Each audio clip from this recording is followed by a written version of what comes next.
Mindset knowledge, quantum intelligence mentoring ப்ரோக்ராமில் இந்த செஷனில் என்ன பார்க்குறோம்னா, இந்த உலகம் அதற்கே உண்டான நுண்ணறிவு அடிப்படையில் இயங்கிக் கொண்டிருக்கிறது. நம்மளுடைய அறிவு, செயல்பாடு, நடத்தை அந்த நுண்ணறிவுக்கு எதிராக செயல்படும் பொழுது அந்த எதிர்வினை நம்முடைய உடல் அளவில், செயல் அளவில் பாதிப்பை ஏற்படுத்துகிறது. அதற்கு பேரலல் என்று சொல்லக்கூடிய அதனுடைய போக்கு, அதோடு செயல்பட்டால் நாம் நம்முடைய வெற்றி இலக்கை அடைய முடியும். அப்ப இது எப்படி புரிஞ்சுக்கிறது? சில சமயங்களில் நாம் மனிதர்களோடு பழகும் பொழுது சில செயல்பாடுகள் நமக்கு பிடிக்காததாக இருக்கும் அல்லது முரண்பாடாக இருக்கும். இந்த சமயத்தில் நம்முடைய எண்ணத்திற்கேற்ப அது நடைபெறவில்லை, அவர்கள் நடைபெறவில்லை என்று எதிர்வினையாற்றும் பொழுது அது மிகப்பெரிய உணர்ச்சி சார்ந்த மாற்றங்களை ஏற்படுத்தி விடுகிறது. இது தனி மனித அளவில். இப்பொழுது ஒரு நிறுவனம் இருக்கிறது. அந்த நிறுவனத்தினுடைய கொள்கை, கோட்பாடுகள், செயல்பாடுகள் எப்படி இருக்க வேண்டும் என்று இருக்கிறதோ அதை முன்கூட்டியே வடிவமைத்திருப்பார்கள். வடிவமைப்பு அடிப்படையில் அந்த நிறுவனத்தில் உள்ளவர்கள் நடக்கும் பொழுது, அது செயல்படும் பொழுது அவர்களுக்கு எந்த விதமான எதிர்வினையும் ஏற்படுத்துவதில்லை. மாறாக நிறுவனத்துடைய கோட்பாடுகளுக்கு எதிராக முரண்பாடாக செயல்படும் பொழுது அங்கு அந்த நிறுவனத்திற்கும் இவருடைய செயல்பாட்டுக்கும் இடையே இடைவினையாக முரண்பாடு தோன்றும் பொழுது அது மிகப்பெரிய ஒரு தண்டனைக்கு உரியதாகவும் அல்லது கண்டனத்துக்குரியதாகவும் மாறுகிறது. இதே போலதான் ஒவ்வொரு செயல்பாடுகளும் நாம் அதற்கு முரண்பாடோடு இல்லாமல் சமன்பாடோடு நடக்க வேண்டும் என்பதற்காகத்தான் நாங்கள் இந்த உளவியல் பதிவை விழிப்புணர்வுக்காக பதிவிடுகிறோம். இதில் கருத்து மாறுபாடுகள் ஏற்பட்டால் தயவு செய்து விளக்கத்தை தெரிந்து கொள்ள முயற்சிக்குவோம். உலகம் ஒரு அறிவு இயக்கத்தில் இயங்கிட்டு இருக்கு சார். அந்த அறிவு இயக்கத்தை நமக்கு தோணிய டென்டேட்டிவ், தோராயமான அனுமான அடிப்படையில் நம்மளுடைய அது சார்ந்த அறிவை, அது இயக்கத்தை புரிஞ்சிட்டோம்னா இதுல ரெண்டு வகையில் நன்மை. ஒன்று, நாம் மகிழ்ச்சிகரமாக இருக்க முடியும். இன்னொரு வகையில் அதுக்கு தேவைப்பட்டால் உதவி செய்ய முடியும். தேவையில்லைன்னா அவங்கள ரசிக்க முடியும். மாற்றக்கூடிய எலிமெண்ட் இருந்துச்சுன்னா அது தங்க பஸ்பம் மாற்றிடலாம். மாற்றக்கூடிய எலிமெண்டா இல்லைன்னா அந்த எலிமெண்ட் காட்சி பொருளாக மட்டும் வச்சுக்கணும். வலுக்கட்டாயம் கிடையாது. அதாவது நிலமாக இருந்தாலும் சரி, நீர்நிலைகளாக இருந்தாலும் சரி, வானிலையாக இருந்தாலும் சரி, மனநிலையாக இருந்தாலும் சரி, மனிதர்களாக இருந்தாலும் சரி, அல்லது அதற்கற்பால் அனைத்து விதமான தாவரங்கள், விலங்குகளாக இருந்தாலும் சரி, கூர்ந்து நோக்கக்கூடிய தன்மையும் அதில் உள்ள உள்ளார்ந்த விஷயத்தை புரிந்து கொண்டு இது புரிந்தது சரியா தவறா என்று கேட்டுக்கொள்ளும் அளவுக்கு நமக்கு செயல் திருத்தத்தை உருவாக்கக்கூடிய ஒருத்தருடைய துணை இருந்தால் முழுமையாக அந்த அறிவின் மூலமாக நம்முடைய அறிவை மிக துல்லியமாக வளர்த்தி கொள்ள முடியும். சத்தங்கள் என்பதை நாம் ஒளியாக கேட்கலாம். ஆனால் அதை இசையாக கற்று தெரிந்தவரிடத்தில் கேட்கும் பொழுது அதை அவர் நம்முடைய சத்தத்தை அவரிடத்தில் ரெஃபரல் என்று சொல்லக்கூடிய குறிப்பேட்டு அடிப்படையில், குறிப்படிப்படையில் அவருடைய விளக்கத்தை கேட்கும் பொழுதுதான் தெரியும் அந்த சத்தம் இந்த ராகத்தின் சாயல் அடிப்படையில் இருக்கிறது என்று. அப்பொழுது நாம் அதை புரிந்து கொள்ள முடியும். பல பேர் எல்லாத்துக்கும் வழிகாட்டிய தேவையா என்று கேட்பார்கள். இன்னும் சொல்ல போனா, நீங்கள் உங்களுடைய முடி திருத்தத்தை செய்து கொள்வதற்கு கூட நிச்சயமாக ஒருவர் தேவைப்படுகிறார் என்றால் அறிவு திருத்தத்தை செயல்படுத்த, ஏற்றுக்கொள்ள, அதை ஏற்படுத்த அந்த துறை சார்ந்த நிபுணர்களுடைய, ஸ்பெஷலிஸ்டுடைய வழிகாட்டல் தேவைப்படுகிறது என்பதை புரிந்தவர்கள்தான் மிகப்பெரிய சாதனையாளராக, தொழிலதிபராக, ஒவ்வொரு துறையிலும் வெற்றியாளராக மாறுகிறார்கள் என்பது வளர்ந்தவர்களுக்கு மட்டுமே புரிந்த விஷயம். பலர் தனக்கு தெரிந்ததை மட்டுமே வைத்து இந்த உலகத்தை அனுமானித்து பிறகு அந்த தன்னுடைய அனுமானத்தின் அடிப்படையிலே இந்த உலகத்தை பார்க்க ஆரம்பிக்கிறார்கள். அது மனிதர்களையும் சரி மற்றதையும் சரி. இதனுடைய விளைவு அவர்களுக்கு தோல்விதான் என்பதை அவர்கள் புரிந்து கொள்வதில்லை. அதனால தான் நாங்கள் அடிக்கடி சொல்கிறோம், அறிவாளியை பயன்படுத்தும் அறிவு தான் தொழிலதிபர்களுடைய அறிவு. இதுதான் எங்களுடைய MSK உளவியல் கோட்பாடு. ஒவ்வொரு செயலுக்குமே ஒரு பேக்ரவுண்ட் இருக்கு சார். அந்த பேக்ரவுண்டு எப்படி கார் டிரைவிங்கில் ஃபர்ஸ்ட் டிரைவிங்கில் வந்து பிளாக் ஸ்பாட்டு அல்லது பிளைண்ட் ஸ்பாட்னு சொல்லுவாங்க, கண்ணுக்கு தெரியாத பகுதி. அதை வந்து அனுமானிச்சுட்டு தான் நம்ம போகிறோம், கணிக்க தெரியல. அப்போ கணிப்புக்கு ஏதாவது செய்யணுமானா ஒன்றுமே வேண்டியதில்லை. ஒவ்வொரு விஷயம் நம்ம வந்து அது எப்படி இயங்குதுன்னு தெரிய அது நமக்கு இயல்பாக வந்துடும் சார். எப்போ இயல்பாக வரும்னு சொன்னால், நம்ம அறிவு சார்ந்த முன்னோடிகளோடு இயங்கும் பொழுது இந்த உலகத்தை எப்படி அறிவு ரீதியாக பார்க்க வேண்டும், அறிவு ரீதியாக மொழிபெயர்க்க வேண்டும், அறிவு ரீதியாக அதற்குள் இருக்கும் உள்ளார்ந்த நடத்தை செயல்பாடுகளை புரிந்து கொள்ள முடியும் என்கின்ற போக்கில் அவர்களோடு பயணிக்கும் பொழுதுதான் அதை தெரிந்து கொள்ள முடியும். அதனால தான் ஆய்வு செய்யும் பொழுது டாக்டரல் ரிசர்ச் அல்லது கிளாசிக்கல் ரிசர்ச் பண்ணும் பொழுது அந்த ரிசர்ச்சுக்கு வந்து ஒரு கைடு தேவைப்படுறாங்க அப்படிங்கிறதும் இதனுடைய அடிப்படையில் தான். அதே மாதிரி எந்த ஒரு பொருளை உற்பத்தி செய்வதற்கு முன் அந்த உற்பத்தி சார்ந்த அந்த துறை சார்ந்த நிபுணர்களுடைய வழிகாட்டல் அவசியம். அது பொருளுக்கு மட்டுமல்ல மனிதனுக்கு மட்டும்தான் என்பதை புரிந்தவர்கள் தான் மிகப்பெரிய சாதனையாளராக மாறுகிறார்கள். இவர்களோடு பயணிக்கும் பொழுதுதான் அறிவுத்தன்மை, அறிவியல் தன்மை, நுண்ணறிவுத்தன்மை இயல்பாக வந்துவிடும். மிகப்பெரிய ஸ்பெஷலிஸ்ட் மனித வளங்களை வந்து டெவலப் பண்ணுறவங்ககிட்ட பெரிய குற்றம் செஞ்சுட்டு அப்படின்னா பரவாயில்ல விடு, செஞ்சுட்டேன்னு தெரிஞ்சதில்லை, அடுத்த வேலைக்கு வந்துடலாம். அது வந்து உணர்தலே அடுத்த ஒரு விஷயம் தான் சார். குற்றம் அப்படிங்கிறத வந்து அழுத்திக்கிட்டே இருக்க வேண்டியதில்லை, அது உணர்ந்துட்டோம். அதுக்கு மாற்று ஏற்பாடு என்ன? நிறைய வாழ்க்கையில சிலர் வந்து அடிபட்டவங்க வந்து அப்படியே ஆப்போசிட் நமக்கு எல்லாத்துக்கும் உதவும்னு நினைப்பாங்க. அதுதான் நம்ம அறிவுக்கு செய்யக்கூடிய பிராயச்சித்தம். அதனால வந்து அறிவு இயக்கம் வந்து நம்ம புரிய சார் நம்மளுடைய ஒழுங்குமுறைகள் வந்து அதுவாக சரியாயிட்டு இருக்கும். எந்த விதத்துலையும் நம்ம வந்து உணர்ச்சி வந்து நமக்கு மேலாண்மை செய்யாது.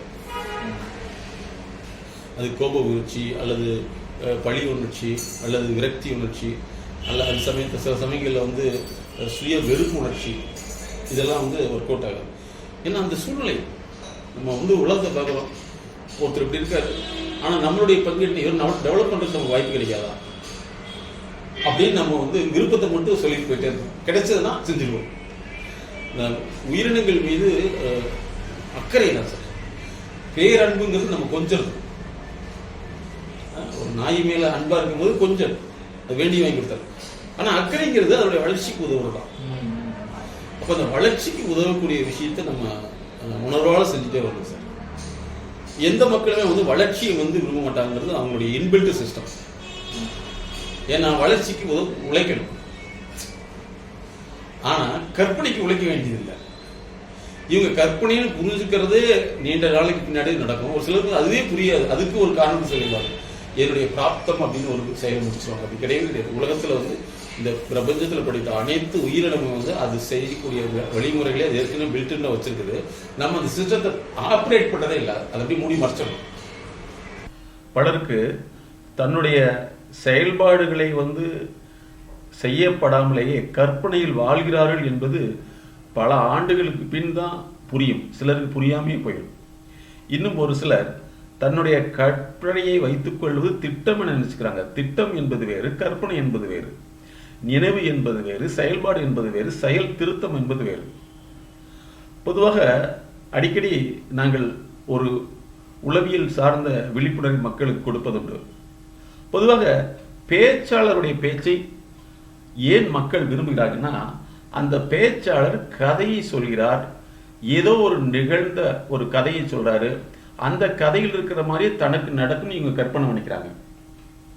இன்னொன்று, அந்த கதை சொல்லுவர் இவர்களை திருத்துவதில்லை, இவர்களுடைய ஆசையை எப்படி விரும்புவாங்களோ அதுக்கு தகுந்த மாதிரி கதையை சொல்கிறார். அவ்வப்பொழுது உங்களுக்கு இது நடக்கும் என புகழ்கிறார். இந்த கதையை கேட்டு தனக்கு நடக்கும் என்ற கற்பனையில் வாழ்தலும், அவருடைய புகழ்தலை கேட்டு நாம் பெற்று விடுவோம் என்ற எண்ணத்தில் வைத்திருப்பதே இந்த பேச்சாளர்கள் தான். அதனாலதான் வந்து பேச்சாளர்கள் மக்கள் விரும்புறாங்க. இந்த பேச்சாளருடைய மீட்டிங்கை கூட்டத்தை யாரெல்லாம் அட்டென்ட் பண்ணுறாங்கன்னு சொல்லிட்டு நாங்கள் ஒரு ஆய்வு செஞ்சோம்னா எல்லாமே ஒரு 50 வயதுக்கு மேற்பட்டவங்க இதில் வந்து ஆர்வத்தோட தொடர்ந்து ஊக்க பேச்சுன்னு சொல்லக்கூடிய மோட்டிவேஷன் ஸ்பீச்சை அட்டன் பண்ணுறாங்க. இப்போ லேட்டஸ்ட்டாக என்ன ஆயிடுச்சுன்னா இந்த நிலைமை, இளைஞர்களையும் இந்த கற்பனையில் வைக்கணும், கல்லூரி மாணவர்களையும் கற்பனை வைக்கணும்னு சொல்லி போட்டு பேச்சாளர்கள் இளைஞருடைய அந்த கற்பனையை தூண்டக்கூடிய அல்லது நினைவை தூண்டக்கூடிய நினைவில் வாழக்கூடியவர்களை உருவாக்கிட்டு இருக்காங்க. ஆனால் யாருமே செயல் திருத்தத்தை உருவாக்கக்கூடிய ஸ்பெஷலிஸ்ட்டை வந்து இவங்ககிட்ட காமிக்கிறது கிடையாது. சமீப காலமாக அனைத்து கல்லூரிகளிலும் அனைத்து பொது மேடைகளிலும் பிஸ்னஸில் ஜெயிச்சவங்களை கொண்டு வந்து பேச வைக்கிறாங்க, சினிமாவில் ஜெயிச்சவங்களை கொண்டு வந்து பேச வைக்கிறாங்க. இந்த பேச்சு இவர்களுக்கு இன்பமாயிருது. ஏன்னா இப்படி நமக்கு நடக்குமாட்டு இருக்குது அப்படிங்கிறாங்க. ஆனால் உண்மையில் தொழிலதிபர்கள் தன்னுடைய நடத்தை கட்டுப்பாடு, மேலாண்மை கட்டுப்பாடு, பாலிசி என்று சொல்லக்கூடிய கோட்பாடுகளை முறைப்படி செயல் திருத்தம் மூலமாக திருத்தி அமைத்தல், மார்க்கெட்டிங் என்கிற சந்தைப்படுத்தல் யுக்திகளை உருவாக்குதல், சந்தைப்படுத்தல் போது ஏற்படும் கிரைசிஸ் என்று சொல்லக்கூடிய இடர்பாடுகளை முறைப்படுத்துவதற்கு ஸ்பெஷலிஸ்ட் மூலமாக தீர்வு காணுதல், ஒரு ப்ராடக்ட் அல்லது சர்வீஸ் இவற்றை மக்களிடத்தில் கொண்டு செல்லும் பொழுது அந்த கொண்டு செல்லும் கால அளவு, மக்கள் அதை ஏற்றுக்கொள்ளும் கால அளவில் எப்படியெல்லாம் இவர்கள் வந்து அந்த செயல் திருத்தத்திற்கேற்ப பல்வேறு முயற்சிகளை மாற்றி அமைக்க வேண்டும் என்பது போன்ற ஸ்பெஷல் கன்சல்டேஷனை வந்து, அதாவது பிஸ்னஸ் மென்டாரிங்கை இவர்கள் பயன்படுத்துகிறார்கள். அதைத்தான் எங்களுடைய MSK life clinic foundation business branding consultancy, அதே மாதிரி பிஸ்னஸ் லேர்னிங், அதாவது பிஎல் அப்படின்னு ஒரு கோர்ஸ் வச்சுருக்கு, பிஸ்னஸ் லேர்னிங், அப்புறம் பிடிஎஸ் பிஸ்னஸ் டெவலப்மெண்ட் சிஸ்டம் என்பதை உருவாக்கியுள்ளது. நாங்கள் யாருக்கு வந்து அட்வைஸோ கவுன்சிலிங்கோ கதைகளையோ சொல்வதில்லை. ஒரு தனி மனிதனுடைய நடத்தை, அது வியாபார நடத்தை, மனிதர்கள் நடத்தை, பண நடத்தை, செயல் நடத்தை, இப்படி பல்வேறு நடத்தைகளை வடிவமைக்கிறோம். இந்த நடத்தைகளை செயல்படுத்தும் போது எதிர்வினையாக ஏற்படக்கூடிய நடத்தைகளுக்கு எவ்வாறு இவர்கள் ரியாக்ஷன் பண்ணாமல் அதனோடு பின்தொடர வேண்டும் என்பதற்கு கிரைசிஸ் மேனேஜ்மெண்ட் கன்சல்டேஷன் கொடுக்குறோம். இப்போ கதைகளை கேட்பதனால, சக்ஸஸ் ஸ்டோரியை கேட்கறதுனால உங்களுக்கு சக்ஸஸ் வராது என்பதை புரிந்தவர்கள் தான் உங்களுக்கு சக்ஸஸ் சொல்லி அந்த சக்ஸஸ் என்கிற கனவில் நினைவில் இருக்க வைக்கிறாங்க. இது வந்து தவறா அப்படின்னா இது பல பேர் வந்து இதைத்தான் விரும்புகிறாங்க. காரணம் என்ன தெரியுமா, கொஞ்ச நேரம் 2 மணி நேரம் உட்கார்ந்தோம்னா நமக்கு இப்படி நடக்குமல்ல அப்படின்றாங்க. அதே மாதிரி செயல் நுட்ப நிபுணர்களிடத்தில் சென்றால் செயல் திருத்தத்தை சொல்லுவாங்க. செயல் திருத்தத்தை இவங்க செஞ்சாகணும். ஆனால் இவங்க பேச்சாளர்கள் மத்தியில், அந்த ஊக்க பேச்சாளர்கள் மத்தியில் அவங்க சொல்கிறத செய்யணும்னு அவசியம் இல்லை. அவங்க சொல்கிறத கேட்டால் போதும், அவங்க திருத்த மாட்டாங்க. ஆனால் ஸ்பெஷலிஸ்ட்டை போனோம்னா கண்டிப்பாக இந்த தவறை மாற்றிக்கொள்ள வேண்டும், இதில் தவறு இருக்கிறது என்பது இடித்துரைப்பார்கள். இதை தவிர்ப்பதற்கு மக்கள் பேச்சாளர் பக்கம் செல்கிறார்கள் என்பதுதான் உளவியல் உண்மை. இப்போ அனைத்து இடத்திலும், இன்னும் சொல்லப்போனால் பள்ளி கல்லூரிகளில் வந்து திரைப்பட நடிகர்களை வந்து அவர்களுக்கு முன்மாதிரியாக காமிச்சா அந்த படிக்கக்கூடிய பள்ளி குழந்தைகளாக இருந்தாலும் சரி, கல்லூரி மாணவர்களாக இருந்தாலும் சரி, அவர்களுக்கு என்ன தோணும், திரைப்படத்தின் மீது ஈர்ப்பு வருமா, வராதான்? அப்போ இவர்களுக்கு காமிக்க வேண்டிய ரோல் மாடல் யார்? அந்த துறை சார்ந்த நிபுணர்களை தான் காமிக்கணும். ஒரு மெக்கானிக்கல் ஃபீல்ட்னா மெக்கானிக்கல் யார், மெக்கானிக்கல் ஓனர் காமிக்க வேண்டியதில்லை, அந்த மெக்கானிக்கலை சாதித்தவர் யார் என்பதை அவர்களுக்கு முன்மாதிரியாக காமிக்க வேண்டும். இந்த நிகழ்வு இல்லை என்பதை புரிந்து கொண்ட எங்களுடைய எம்எஸ்கே லைஃப் கிளினிக் ஃபவுண்டேஷன் துறை சார்ந்த வெற்றிக்கான பல்வேறு நடத்தியல் அவர்களுடைய செயலியல் முறைகளை வடிவமைத்து செயல் திருத்தத்தை உண்டாக்கி அவர்களை வெற்றி மனிதர்களாக மாற்றிக்கொண்டு வருகிறது என்பதை விழிப்புணர்வாக நாங்கள் சொல்கிறோம். இந்த மறுபிறவிங்கிறத நம்ம எப்படி பார்க்குறோம்னா, நம்முடைய மைண்ட் செட் நாலேஜ் கோட்பாட்டுப்படி நம்ம இத்தனை நாள் வாழ்ந்ததுலேருந்து புதுசாக வந்து நம்ம பிறந்த மாதிரி உலகத்தை பார்க்குறோம்ல சார், அதுதான் மறுபிறவின்னு நாங்கள் ஃபீல் பண்ணுறோம். எங்களுடைய எம்எஸ்கே லைஃப் கிளினிக் ஃபவுண்டேஷனுடைய வெப்சைட்டில் பார்த்தோம்னா உலகத்திலேயே முதலாக நாலேஜ் ரீப்ளேஸ்மெண்ட் தெரப்பி என்பதை உருவாக்கியது எங்களுடைய நிறுவனம் தான் சொல்லியிருப்போம். இன்னும் சொல்லப்போனால் அறிவு மாற்று சிகிச்சை, இப்போ இரத்த மாற்று சிகிச்சை, அதே போல் உடலில் பல்வேறு உறுப்பு மாற்று சிகிச்சை, பட் நாங்கள் அறிவு மாற்று சிகிச்சை உருவாக்கியுள்ளோம் என்று போட்டிருப்போம். அப்போ நம்முடைய செயல்பாட்டுக்கு ஏற்ப நம்முடைய அறிவை மாற்ற வேண்டும்.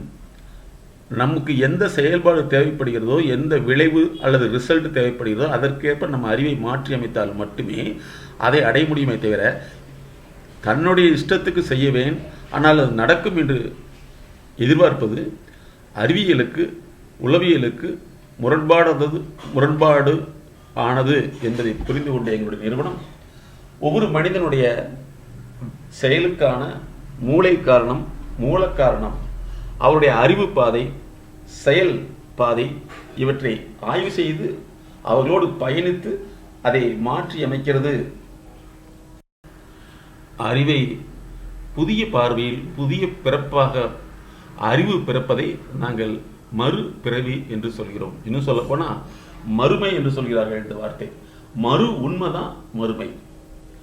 ஆக நமது உலகத்தை பார்க்கும் பொழுது பழைய கண்ணோட்டத்தில் இல்லாமல், நமக்கு சொல்லிக் கொடுத்த கண்ணோட்டத்தில் இல்லாமல், அறிவியல் சார்ந்த கண்ணோட்டத்தில், அறிவியல் இயக்கம் சார்ந்த கண்ணோட்டத்தில் அவற்றை பார்க்க வேண்டும் என்பதற்காகத்தான் தொழிலதிபர்களும் சரி விஞ்ஞானிகளும் சரி அவர்களுடைய சீனியர் என்று சொல்லக்கூடிய மென்டாரிங் ப்ராசஸை வைத்திருப்பார்கள். மென்டாரை தன்னோடு வைத்திருப்பார்கள். அப்போதான் இந்த உலகத்துடைய பார்வையை புரிந்து கொள்ள முடியும். இதற்கு ஒரு உதாரணம் என்னன்னா, எனக்கு பெங்களூரில் நிமான்ஸ், அதாவது national institute of mental and neuro science, அந்த மிகப்பெரிய நிறுவனத்தில் ஒரு பயிற்சி கலந்து கொண்டேன். அந்த பயிற்சியில் எங்களை அறிமுகப்படுத்தும் பொழுது 3 நபர்களை 3 ஸ்பெஷலிஸ்ட் அறிமுகப்படுத்தி வச்சாங்க. ஒருத்தருடைய அனுபவம் 50 ஆண்டுகள், இன்னொருடைய அனுபவம், அதாவது ஆய்வு சார்ந்த அனுபவம் 50, இன்னொருத்தருடைய அனுபவம் அறிவியல் சார்ந்து அவங்களுடைய ஆய்வு 50. இப்படி 150 வருஷ வரலாறே உங்களுக்கு அறிமுகப்படுத்துகிறோம் என்று சொல்லிட்டு அந்த 3 ஸ்பெஷலிஸ்ட்டை எங்களுக்கு அறிமுகப்படுத்தி வைத்து அந்த ஸ்பெஷலிஸ்டுடைய ஆய்வுகளை எங்களுக்கு உதாரணமாக காட்டினார்கள். ஸோ அப்படி பார்க்கும் பொழுது அப்போதான் நமக்கு அறிவு பிறத்தல் என்பது தெரிகிறது. நாம் ஏற்கனவே நம்முடைய அறிவில் தேக்கி வைத்த பல செய்திகளுக்கும் இந்த உலகம் எப்படி இயங்குகிறது என்கின்ற ஆய்வு அடிப்படையில் கண்டுபிடிப்ப செய்திகளுக்கும் ஒரு வித்தியாசம் இருப்பதை உணர்ந்து, இதுதான் உண்மை என்று நம் அறிவு பிறக்கிறது பார்த்தீங்களா, அதுதான் மறுபிறவி என்று நாங்கள் கருதுகிறோம். இதுதான் எங்களுடைய MSK உளவியல் கோட்பாடு. உலகத்தை பார்த்து இப்படி இருக்குது. இப்போ செகண்ட் பர்த், இந்த பர்த் ஆனவங்க மட்டும்தான் சார் நிலையா இருப்பாங்க. அதாவது உலகத்தில் அறிவு தான் சார் ஆட்சி செய்யும். அந்த அறிவாட்சியை நம்ம செஞ்சுட்டே வரும். அதுவே அது நம்முடைய ஆத்மாவுடைய வெளிப்பாடே அறிவு தான் சார். அந்த காலத்தில் மனிதர்கள் என்ன செஞ்சுட்டு இருந்தாங்க, மிருகங்களை உணவு உட்கொண்டிருந்தாங்க. அதுக்கப்புறம் நாளாக அதில் வேக வச்சு சாப்பிட்றது, விளைச்சல் வச்சு சாப்பிட்றது, இப்படி மாடிஃபை பண்ணி ஒரு ஒழுங்குமுறைக்கு வந்துட்டாங்க. Disciplined behaviour of food searching, food behaviour. அதே மாதிரி நம்ம disciplined principle of human behaviour, disciplined principle of people management, மக்களை மேலாண்மை செய்யும். இதுதான். அதே மாதிரி எல்லாத்துக்கும் தேவையற்றவர்களுக்கு எந்த உயர்ந்த விஷயத்தை கொடுத்தாலும் ஒரு தேவையில்லாமல் போயிடும். தேவையுள்ளவர்களுக்கு முழு விஷயமும் போகுது. அவங்களுடைய தேவைக்கு மட்டும் வர்றவங்களுக்கு தேவை மட்டும் போகுது. இல்லை சார், இதுதான் அது பெரிய விஷயம். அதுதான் அவங்களுடைய என்னது அகநிலையில் புறநிலையை பார்ப்பது. தேர் இன்டர்னலி லுக்கிங் எக்ஸ்டர்னலி. அப்போ அந்த நிலையை தெரிஞ்சுக்கணும். இது இவ்வளோதான் அப்படின்னு. இப்போ நம்ம அறிவை பலப்படுத்த சார். அறிவை பலப்படுத்தல் அப்படிங்கிறது அதை புதுப்பித்தல் தான். புதுப்பிக்கப்படாத அறிவு அது பழைய காலத்தோடு வாழ்ந்துட்டு இருக்கும். இப்போ இந்த காலகட்டத்தில் இந்த கிளைமேட் சேஞ்சஸில் என்ன இருக்குதுங்கிறது தான் புதிய அறிவு. நேற்றைய அறிவு பழைய அறிவு. அப்போ அறிவு புதுப்பித்தல் அப்படிங்கிறது ஒவ்வொரு வினாடியும் நடக்க வேண்டும், நடக்கும் என்பதை புரிந்து கொள்வதால் தொழிலதிபராகவும் மிகப்பெரிய சாதனை மனிதர்களாக மாறுறாங்க. அதற்கு புதுப்பித்தலுக்கு மென்டார்ஷிப் என்று சொல்லக்கூடிய செயல் திருத்த நிபுணர்களை கூட வைத்துக்கிறாங்க. எங்களுடைய பணியும் மென்டார்ஷிப் தான். நாங்கள் பள்ளி மாணவர்களாக இருக்கட்டும், தொழில் சார்ந்த நிபுணர்களாக இருக்கட்டும் அல்லது தொழில் நிறுவனங்களாக இருக்கட்டும், இவர்களுக்கு நாங்கள் யாருக்கும் அட்வைஸ் பண்ணுறது, பவர் பாயிண்ட் போட்டு ப்ரெசென்ட் பண்ணுறதே கிடையாது. அவர்களுடைய செயல் திருத்தத்துக்கு உண்டான கன்சல்டன்சியை ப்ராப்பராக பீரியாடிக்கலாக தொடர்ந்து ஆய்வு செய்து கொடுக்குறோம். அந்த கிரைசஸ் நடக்கும் பொழுது, அதாவது நெருக்கடி நிலையில் எவ்வாறு மேலாண்மை செய்வது என்பதையும் அவர்களுக்கு வழிகாட்டுகிறோம். சார், உடம்பே அறிவு தான் சார். உடம்பே அறிவுல தான் இயங்குது. அந்த அறிவை எப்படி டிஸ்டர்ப் பண்ணிடுறோம்னா அதுக்கு மாற்றமான விஷயத்தை செஞ்சு அது என்ன டிஸ்டர்பன்ஸ் ஆகிடும். அதான் இயற்கை இன்டெலிஜென்ஸ் இருக்கு, அது எல்லா உயிர்களும் நல்லா இருக்கணும்னு தான் அவனோட இயல்பு. அப்படிதான் கிரியேட் பண்ணிருக்கு. ஆமா ஆமா. அப்புறம் எப்படி இந்த துன்பங்கள் வந்தது மனிதனுக்கு? அருமையான கேள்வி. ஒரு மாணவன் சுயமா படிக்கணும், கற்றுக்கொள்ளணும், கற்றலில் உள்ள குறைபாட்டை நீக்கிக் கொள்ளணும் அப்படிங்கிறது இயல்பு.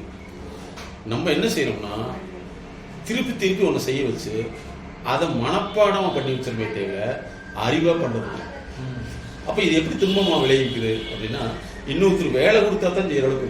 அப்ப அந்த வேலை கொடுக்கறவங்க யாராவது திட்டாலோ அல்லது கோவப்பட்டாலோ, எனக்கு அந்த சூழ்நிலை இல்லை, அங்கெல்லாம் பொறுமையா சொல்லி கொடுத்தாங்க. நான் அதுதான் சொல்றேன், அவங்க பொறுமையா சொல்லி கொடுக்க, பொறுமையா சொல்றதுக்கு பணம் வாங்கியிருக்காங்க. அதனால நீ கரெக்டா சொல்ற போக மாட்டேன்னு சொல்லி அவங்க அதை புரிஞ்சு ஆப்ரேட் பண்றாங்க. துன்பங்கிறது சார், ஒரு செயலை செய்யாம விட்டுட்டோம்னா வரக்கூடியது துன்பம். அந்த செயல்முறைன்னு ஒண்ணு இருக்கு. ஒன்றும் இல்லை, நம்ம பணத்தை சம்பாதிக்கிறது உழைப்பு, ஏதோ ஒரு வகையில் உழைப்பு செய்யணும். அந்த உழைப்பை விட்டுட்டு யாராவது இன்வெஸ்ட்மெண்ட் பண்ணா நம்ம கொடுப்பாங்களே, வீட்டை வித்து இவங்க இன்வெஸ்ட்மெண்ட் கொடுக்கல, அங்க உழைப்பு இல்லாம ஒன்று எதிர்பார்க்கிறோம், அவங்க உழைப்பு இல்லாம ஒன்று எதிர்பார்க்கறாங்க. ரெண்டு லிங்க் ஆகிடுது. ஆனா அவங்க அந்த மாதிரி பொதுமக்களுடைய ப்ராப்பர்ட்டியை அந்த மாதிரி பண்ணக்கூடியவங்களுக்கும் அதை விட இன்னொரு பெரிய ஆள் வருவோம், அதை விரும்பி. ஆனா நம்ம அதுக்கு சிக்கிறது என்னன்னா நம்மளுடைய பேராசை. அப்ப துன்பத்துக்கு காரணமே என்னன்னா உழைப்பற்ற ஆசை, உழைப்புக்கு மேல் ஆசை. இந்த உழைப்புக்கு மேல் ஆசையை மக்கள் என்ன செஞ்சாங்கன்னா, வேண்டுதல் செஞ்சா கிடைக்குமா, ஆனா வேண்டியவை செய்தாதான் கிடைக்கும், வேண்டுதல் செஞ்சா கிடைக்காது. அப்ப துன்பத்துக்கு மெயின் காரணமே உழைப்பற்ற சூழ்நிலை. சரி, இப்ப அடுத்த கேள்வி. தொடர்ந்து உழைச்சிட்டே இருக்கிறோம், வரல, கரெக்டு. நீங்க போக வேண்டிய இடம் ஊட்டியா இருக்கும், வால்பாறை நோக்கி போயிட்டு இருக்கோம். நம்ம வால்பாறை தான் கிடைக்கும். கோவையிலிருந்து 2 திசைகள் இருக்கு, ஒன்று ஊட்டி, வால்பாறை. ஆனா நம்ம ஊட்டின்னு நினைச்சு வால்பாறைக்கு போயிட்டு ஊட்டி கிடைக்கலன்னு சொல்லிட்டு, அப்ப என்னன்னா அங்கதான் வழிகாட்டல் அப்படிங்கிறது தேவை. ஏன்னா அந்த உலகத்தை நம்ம முதல்ல பார்க்கணும். அப்ப உலகத்தை பார்த்தவங்களுக்கு தான் நம்ம ஒரு விஷயங்களை எடுத்துக்க முடியும். அப்ப இப்படி இருக்குமா, அனுமான அடிப்படையில இல்லாம அறிவியல் அடிப்படையில பார்த்தோம்னா துன்பம் இல்லை. அதையும் மீறி துன்பம் வருமா, செயல்முறை சிக்கல். வாழ்க்கையில ஊட்டிக்கு போகணுங்கிறது ஒரு ஸ்ட்ரெயிட் பாதை கிடையாது. அது மேடு பள்ளங்கள், வளைவு நெளிவுகள் சுழிந்த விஷயம். அப்ப அங்கங்க போய் நம்ம கேட்கணும். அப்ப அதை கேட்காம நான் பாட்டுல போவோம்னா அது எந்த டைரக்ஷன் வளையுதோ அது எடுத்து போயிடும். அப்ப துன்பத்துக்கு காரணம் நம்மளுடைய அறிவை புதுப்பித்துக் கொள்ளாதது, நமக்கு இருக்கிற பழைய அறிவை நம்பி செயல்படுவது. இதுதான் துன்பம். ஆனா உலகத்துல எல்லா உயிரினங்களுக்குமே அது இயல்பாகவே இன்பில்ட் சிஸ்டம் இருக்கு. அதை கெடுக்கிறது யாருன்னா ஒன்றும் வளர்க்கணும். அதுக்கு என்ன சொல்லணும், எபிஜெனடிக் ஃபேக்டர்னு சொல்லுவோம். ஜெனடிக்கல் ஃபேக்டர்ங்கிறது நம்ம பேரண்ட்ஸ் இருந்து பிளட்டில் வர்றது. எபிஜெனடிக்னா சுற்றுப்புற சூழலால் நம்மளுடைய கேரக்டர் மாறும். அப்போ நம்ம லேர்னிங்லேயே என்ன செய்யணும், எபிஜெனடிக் ஃபேக்டர் பார்க்கலாம். ஒருத்தர் நிறைய இடத்துக்கு டியூஷன் போகிறாங்க, நம்ம படிக்கவே இல்லை அப்படின்னா அந்த இடத்துல படிக்கவே இல்லைங்கிற விஷயம் தான் உண்மையை தவிர அந்த இடத்துல என்ன பிளாக் ஆகிருக்குது, ஏன் வரல, அவங்களுடைய ஹேபிட் என்ன, லேர்னிங் பிஹேவியர் என்ன, லேர்னிங்கில் அவங்களுடைய கான்செப்ட் என்ன, இப்படி 360 மேற்பட்ட சிஸ்டத்தை நம்ம அனலைஸ் பண்ணி அதை செய்ய வைக்கணும். அப்போ அதை செய்ய வைக்கிறது தான் அவங்களுக்கு அதாவது நம்முடைய அறிவு நரம்பு மண்டலத்தை இயக்கும். நரம்பு மண்டலம் தான் செயல்பாட்டை கொடுக்குது. அப்போ நரம்பு எப்படி இயக்கிறது, பணம்ங்கிற ஒரு விஷயத்துக்கு உடல் உறுப்புகள் இயங்கினா மட்டும்தான் பணம். அப்போ உழைப்புக்கு உடல் உறுப்பு இயங்கினா தான் பணம் அப்படின்னா படிப்புக்கு அதே தான். அப்போ நாங்கள் என்ன செய்யணும்னா 5 சென்ஸ் தியரி, அதாவது சென்சரி ப்ராசஸ் டெவலப்மெண்ட் சொல்றோம். 5 புலன்களை நம்ம ஆப்ரேட் பண்ணுறோம். ஒன்று படித்தல், அதாவது வாயு பண்ணுறோம், அதாவது கேட்டல் பண்ணுறோம், கண்ணில் பார்க்க விசுவலைசேஷன் பண்ணுறோம், தென் ரைட்டிங் பண்ணுறோம். மூக்கில் என்ன ஃபங்க்ஷன் அப்படின்னா நம்ம வந்து ஒன்றை தொடர்புறுத்தி பார்க்கணும். இப்படி கொண்டு வந்துடும். அப்போ இந்த 5 சென்சரி ப்ராசஸ் ஆப்ரேட் பண்ணுறதுல நிறைய பேருக்கு என்ன தெரியும்னா, கேட்கறதுக்கு பிடிக்க மாட்டேங்குது. ஒரு அரை மணி நேரம் கூட ஒரு செய்தி கேட்கறது தயாராக இல்லை. அப்போ ஆடிட்டரி கோர்டெக்ஸ் ஃபெயிலியர். அப்போ அவங்க எதை பார்க்குறாங்க? பார்க்கறத பார்த்த மாதிரி எழுத தெரியுதா, சொல்ல தெரியுதா, அங்கேயும் தெரியும். அப்போ ப்ரெசன்டேஷன் ப்ராப்ளம் இல்லைங்களா சார்? இரண்டையும் ஒருங்கிணைத்து ஒரு தொகுப்பா எழுத முடியுதா அப்படின்னா நியூரோ ப்ராப்ளம். அப்போ ஒரு கற்றல் அப்படிங்கிறதுக்குள்ள இவ்வளவு விஷயங்கள் இருக்கு. இதை செஞ்சு கொடுத்துட்டோம்னா ஒரு குழந்தைய 3 ஆண்டுகள் இந்த லேர்னிங் ப்ராசஸ் கொண்டு வந்தோம்னா நீங்க எந்த புக் கொடுத்தாலும் அவங்க வெட்டியில் தான் சார். அதோட சேர்ந்து இந்த உலகத்துடைய உழைப்பு விஷயத்தை நம்ம கொடுக்கணும். இதுல அவங்க செய்யலையே அவங்க ஆட்டோமேட்டிக்கா லேர்னிங் ஆகும். அதாவது அகாடமிக் லேர்னிங், தென் கார்பரேட் லேர்னிங் சொல்றோம். கார்பரேட்னா ஒரு நிறுவனத்துக்கான கற்றல். அப்போ அகாடமிக்ல வந்து என்னென்ன சிரமங்கள் இருக்கிறோ அதை சரி பண்றப்ப இன்னொரு விஷயத்தை அவங்க அதே மாதிரி பார்ப்பாங்க. ஓ இப்படி இருக்குது, சரி பண்ணிக்கலாம்னு சொல்லி எதுவுமே சிக்கல் இல்லாம ஒருத்தர் கொண்டு வரீங்கன்னா அவங்களுக்கு எப்படியோ பாஸ் பண்ணி வந்துடுவாங்க. இன்னைக்கு எல்லா பெற்றோரும் என்ன சொல்றாங்கன்னா, எப்படியோ பாஸ் பண்ணா போதும். இது வந்து நம்ம சமூகத்துக்கு செய்யக்கூடிய துரோகம். அந்த குழந்தையுடைய டிஎன்ஏ மாறி உழைப்பு இல்லாம பணத்தை எவ்வளவு கொடுத்தாலும் அந்த பணம் வந்து வீணா போயிடும். உழைப்பு கொடுக்கணும். உழைப்பின் மூலமாக தான் பணம் வரும். அதே மாதிரி படிப்புங்கிறது வந்து மனப்பாடம் செய்யறதல்ல, தகவல் வேறு, அறிவு வேறு. பல பேர் வந்து மனப்பாடம் பண்ண வைக்கிறதுக்கு டியூஷன், டுட்டோரியல், கோச்சிங் சென்டர் தான் அனுப்புறாங்களே தவிர அறிவை வளர்த்துவதில்லை. இதனுடைய விளைவு என்ன? அவங்களுக்கு வந்து பாஸ் பண்ணிடுவாங்க, சப்ஜெக்ட் வைஸ் வந்து அதிக மார்க் எடுத்து பாஸ் பண்ணிடுவாங்க. ஆனால் வேலைக்கு அவங்க ஃபிட் ஆக முடியறது கிடையாது.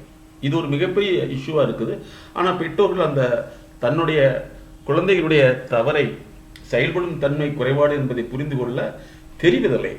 மேல் மக்கள் மட்டும்தான், அதாவது மேல்திட்டு மக்கள் மட்டும்தான் தங்களுடைய குழந்தைகளுக்கு கார்ப்பரேட் பேரண்டிங் அப்படிங்கிற ஒரு ப்ராசஸை எங்கள் மூலமாக கற்றுக்கொண்டு அந்த குழந்தைகளை முறைப்படுத்துகிறாங்க.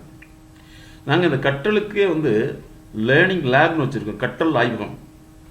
ஒருத்தர் படிக்கிறதுக்கு என்ன காரணம், அல்லது படிக்க முடியாததுக்கு என்ன காரணம், படிப்பில் என்னென்ன முறைகள் வந்து தவறாக இருக்குதுங்கிறத கண்டறிந்து மாற்றக்கூடியது. இது வந்து 3 மாதமாக கொஞ்சம் கிட்டத்தட்ட ஒரு 12 லெவல்ஸ் வச்சுருக்கோம். அப்போ லேர்னிங் லேபின் மூலமாக அவர்களை கற்றலை மாற்றி அமைக்கும் பொழுது அவர்களுடைய படிப்பு எந்த சூழ்நிலையிலும் உதவி செய்யும். இப்போ படிப்புங்கிறது வேலைக்கான விஷயமா தான் இருக்கிறத தவிர அந்த வேலையை ஒருத்தர் கொடுக்கல அப்படின்னா இவனால் வாழ முடியறதில்ல. இப்போ இன்னைக்கு வேலை கொடுத்தாலும் வேலை செய்யறதுக்கு அவங்களுக்கு பிடிக்க மாட்டேங்குது, அந்த ஒரு மனநிலைக்கு வந்துருச்சு. அப்போ இவங்களுடைய எதிர்கால சூழ்நிலை எப்படி இருக்கும்? இதைத்தான் பெற்றோர்கள் புரிந்து கொள்ள வேண்டிய விஷயமா இருக்குது. இதில் முக்கியமான இன்னொன்று என்னன்னா, அதாவது செயல்படும் முறையை முறை தவறி செய்துவிட்டு அதில் வந்து ரிசல்ட்டு கிடைக்கலைங்கிறது பெருந்துன்பமாக இருக்குது. இப்போ பொருளாதாரத்தை உருவாக்குவதற்கு உழைப்பு தேவை. நான் உழைக்கவே மாட்டேன், பொருளாதாரத்தை உருவாக்கணும்னு சொல்லி பணத்தை கடனாக வாங்கி போய் போட்டு செஞ்சால் துன்பம் வராமல் என்ன செய்யும்? உழைப்பு எப்படி தெரியும்? உழைப்பை வந்து சிலபஸ் மாதிரி கற்றுக்கொள்ள முடியுமா? மனிதர்களை வந்து கையாளுதல் சிலபஸில் கற்றுக்கொள்ள முடியுமா? மனித கையாளல் எப்படி என்பதுங்கிறத வந்து பல முறை நாம் வந்து ஃபெயிலியர் ஆகி அந்த ஃபெயிலியரை வந்து முறைப்படுத்துறதுக்கு வந்து சரியான மென்டாரிங் மூலமாக தான் அந்த செயல்பாடுகள், நடத்தை, பேச்சு, முகபாவனை, உணர்ச்சி வெளிப்பாடு இவற்றுள்ள குறைகளை நாம் செயல் திருத்தம் செய்ய முடியும். அது இல்லாமல் வந்து பணத்தை வந்து இன்வெஸ்ட் பண்ணால் ஒரு பிஸ்னஸ் பண்ணிடலாங்கிறது இன்னைக்கு கடனாளியாக தான் மாறிட்டு இருக்காங்க. அப்போ பெருந்துன்பத்துக்கு காரணம் பேராசை, செயல்பாடு அல்லாமல் கற்பனை சார்ந்த ஆசை. அதுக்கடுத்து எந்த விஷயத்தையும் முறைப்படி கற்றுக்கொள்ளாமல் தனக்கு வேண்டியதை செய்யறது தான். நாங்கள் அடிக்கடி சொல்றது, நீங்கள் இசைக்கருவியை வாங்கிக்கலாம், அது எவ்வளவு காஸ்ட்லியாக கூட வாங்கிக்கலாம். ஆனால் இசை கற்றுக்கொள்வதற்கு இசையை கற்ற ஒருவரோடு நீங்கள் பின்தொடர்ந்து அவர் பாடத்திட்டம் சொல்லிக் கொடுப்பதில்லை, உங்களுடைய செயல் திட்டத்தை அவர் கண்டறிந்து மாற்றுவார். அப்படி மாற்றும் பொழுதுதான் அந்த இசைக்கருவியை நீங்கள் வாசிக்க முடியும். இல்லைன்னா இசைக்கருவியை வாங்கி வைத்துக் கொள்ள முடியும். இன்னைக்கு மாணவர்கள் வந்து சர்டிஃபிகேட் வாங்கி வச்சுக்கிறாங்க, ஆனால் செயல்படுத்த தெரிய மாட்டேங்குது. வேலை கொடுத்தா தான் நான் வேலைக்கு போங்கிற லெவலுக்கு வந்துருச்சு. இன்றைய சூழ்நிலை என்னன்னா, இனிமேல் வந்து 90 மணி நேரம் வேலை செய்யப்பட வேண்டும் அப்படிங்கிற நிறுவனங்கள் போகக்கூடிய கண்டிஷன், கட்டுப்பாடு, நிபந்தனைக்கு வந்து இவங்க என்னால் முடியாதுன்னு சொல்றாங்க. முடியலைன்னா இன்னொரு ஜென்ரேஷன் உருவாக்கிவாங்க.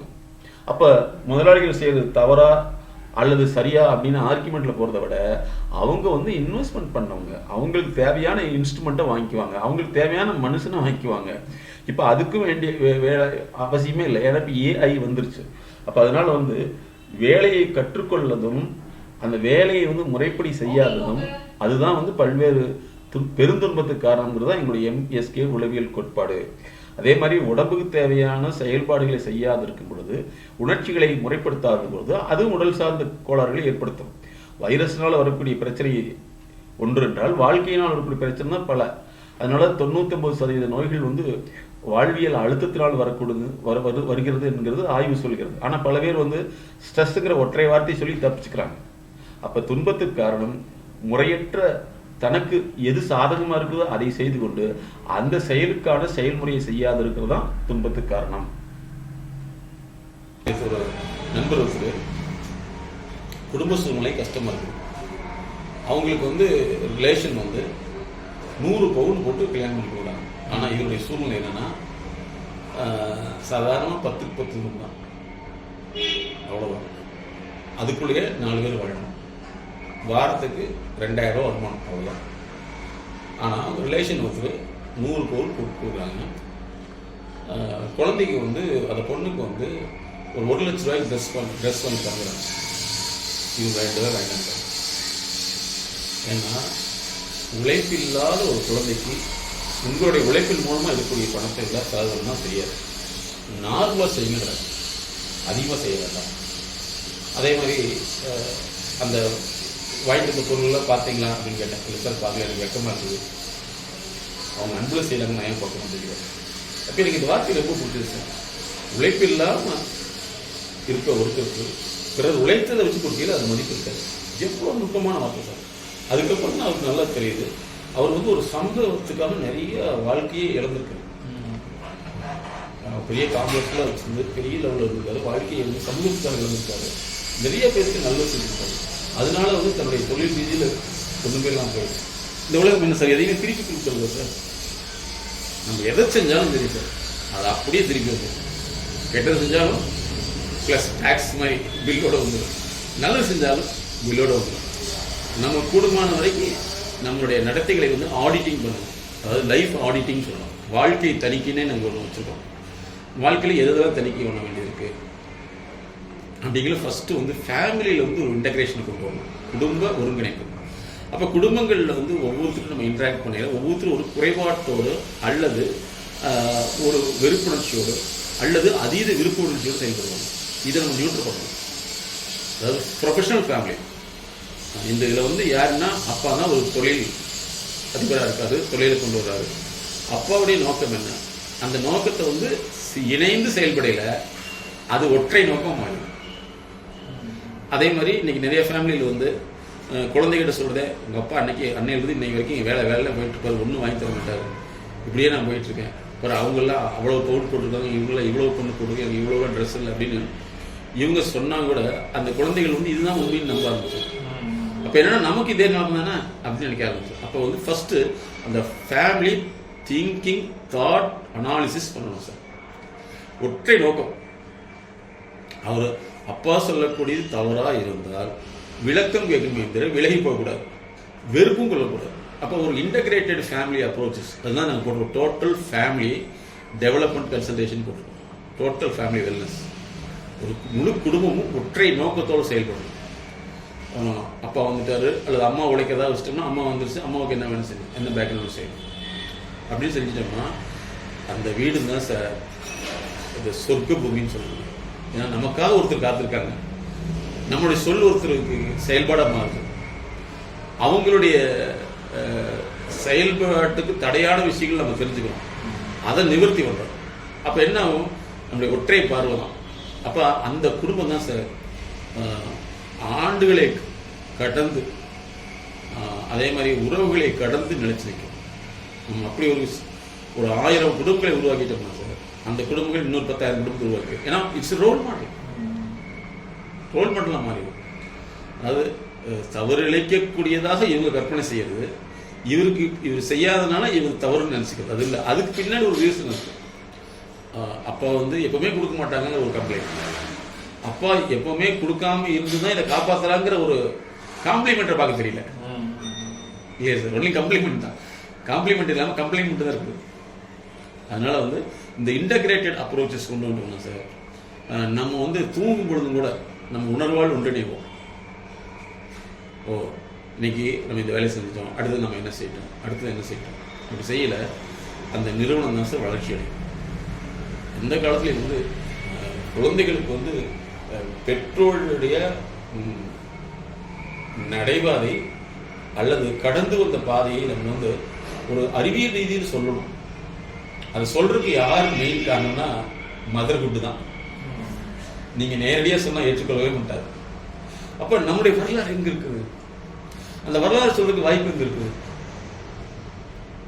அப்படிலாம் நாங்கள் யோசிக்கலன்னா இந்த டிஜிட்டல் கிரேவியர்ட்னு ஒன்று கண்டுபிடிச்சோம். ஒரு ஃபேமிலி மெம்பர்ஸோடு உட்காந்து ஒரு ஃபேமிலி டிஸ்கஷன் பண்ணல, அவரை வந்து நிறைய விஷயங்களை பேச வைக்கிறப்ப அவர் அதெல்லாம் சொல்கிறப்ப அது குழந்தைகள் கேட்கறதுக்கு வாய்ப்பாக இருக்கும்.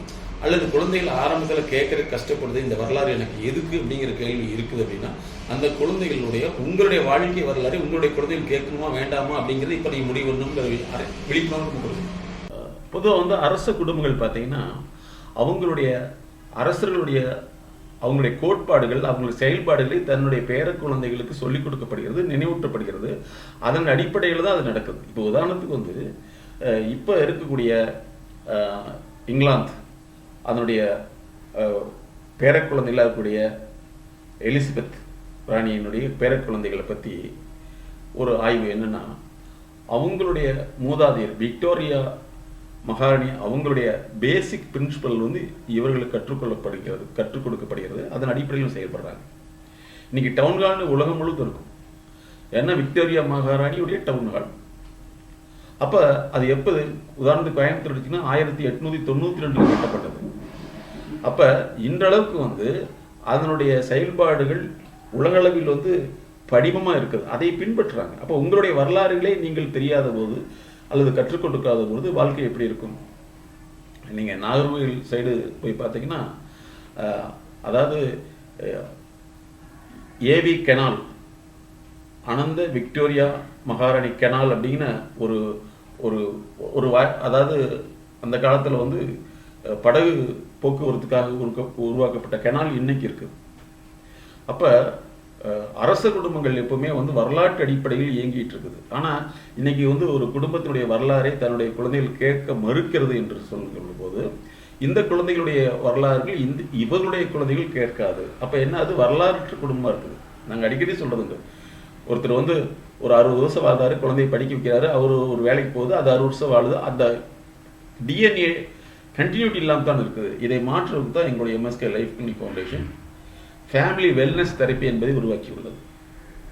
அதன் மூலமாக தன்னுடைய குடும்ப வரலாறு, அந்த குடும்ப வரலாற்றுக்கான பொருளாதார பின்னணியில் ஏற்பட்ட சிரமங்களை, அந்த பொருளாதார பின்னணி காரணமாக அந்த ஃபேமிலி ஹெட், அது அப்பாவாக இருக்கலாம் அம்மாவாக இருக்கலாம், எப்படி சமாளித்தாங்க, இது அவங்க எதெல்லாம் வந்து அவங்க முறைப்படுத்தி செஞ்சாங்க என்பதை புரிந்து கொள்ளக்கூடிய ஒரு குழந்தைகளை உருவாக்க வேண்டும்.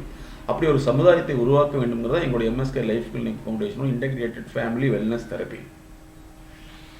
இந்த டிஎன்ஏ பரிமாற்றம் இருக்கு. அப்போ வந்து நம்ம இந்த மாதிரி வந்து ஒரு டிஸ்டன்ஸ் ஒரு டோட்டல் ஹோலி ஃபேமிலி உருவாக்கிட்டோம்னா அந்த ஃபேமிலி வந்து எப்பவுமே மகிழ்ச்சி நிலையில் இருக்கும் சார். இன்னைக்கு பெரும்பாலும் வைரஸ்னால வரக்கூடிய நோயை விட குடும்ப பிரச்சனையால், குழந்தைகள் பிரச்சனையால், கணவன் மனைவி பிரச்சனையால், உறவினர்களால் பிரச்சனையால், சமுதாய பிரச்சனையால், கலாச்சார பிரச்சனையால், நம்பிக்கை சார்ந்த பிரச்சனையால் வரக்கூடியது தான் நோயா மாறுது. அதுக்கு வந்து நோயே கிடையாது. நோய்ங்கிறது ஒன்றும் இல்லை சார், ஒரு அசௌகரியம் தான். வெளியில் நடக்கூடிய அசௌகரியம், வாழ்க்கையில் ஏற்படக்கூடிய அசௌகரியம், அது மனதளவில் அழுத்தத்தை உண்டாக்கிடுச்சுன்னா அதுதான் வந்து வாழ்க்கையினால் வரக்கூடிய நோய், அதாவது லைஃப் ஸ்டைல் பேஸ்ட் டிசீஸ். வைரஸ்னால வரக்கூடியது வந்து ஒரு பிரச்சனையும் இல்லை, அதை குணப்படுத்திக்கலாம். ஏன்னா அது உயிரி தான், இது உயிரை இயக்கும் மூலம் இது. அதனால வைரஸில் தப்பிச்சுக்கலாம் சார், வாழ்க்கை சிக்கலை தப்பிக்க முடியாது. இன்னைக்கு யாரை பார்த்தாலும் ஹார்ட் அட்டாக் வருது அப்படின்னு சொன்னால் வாழ்க்கை சிக்கல் தான். எல்லாத்துக்கும் நீங்கள் லேடிஸ் கேன்சர் நிறைய வருது, அதாவது யூரோப்பில் மட்டும் நாங்கள் ஸ்டடி பண்ணி பார்த்தா வாழ்க்கை சிக்கல் என்னை யாருமே புரிஞ்சுக்கல, எல்லாத்துக்கும் நான் வேலை செய்கிறேன், எல்லாமே ஏமாத்துறாங்க, என்னை யார் புரிஞ்சுக்கிட்டா, நான் மட்டுமே உழைக்கிறேன், ஒவ்வொரு முன்னாடி நானுமே கஷ்டப்படுறேன் அப்படிங்கிற உண்மை நிலையை அது அவங்களுக்கு அழுத்தமாகவே இருக்குது. அப்போ அந்த குறிப்பிட்ட பெண்ணை பற்றியோ ஆணை பற்றியோ இந்த குடும்ப சூழலில் கூட வாழ்ந்தாலும் குழந்தைகளால் பணத்துக்காக மட்டுமே பெற்றோர்கள் விருப்பப்படுறாங்க. பெற்றோர்கள் விரும்பப்படுவதுங்கிறது பணத்துக்கான ஒரு முதலீடாக இருக்கிறதுக்கு பெற்றோருடைய மகிழ்ச்சிக்காக அப்படிங்கிறது ஒன்றும் இல்லை. அப்போ தொடர்ந்து ஒரு 20 வருஷம் இதை போராடையில அந்த பொண்ணுக்கு ஏற்பட ஒரு அழுத்தம். பொதுவாக வந்து பெண்களுக்கு கர்ப்பப்பை கேன்சர் காரணம் என்னன்னா, நான் இவ்வளோ தூரம் கஷ்டப்பட்டு பெற்று வளர்த்தனேன், எனக்கு அது சரியாக கிடைக்கலையே, அந்த குழந்தையினுடைய நான் விரும்புறது கிடைக்கலையே இல்லை, அவங்க இந்த பெற்று வளர்த்துங்கிற விஷயம் எங்கே போகுதுன்னா கர்ப்பப்பையை நோக்கி போகுது. அப்போ அந்த இடத்துல அழுத்தம் தான் சார் அந்த செல்கள் இறக்க வைக்கும்.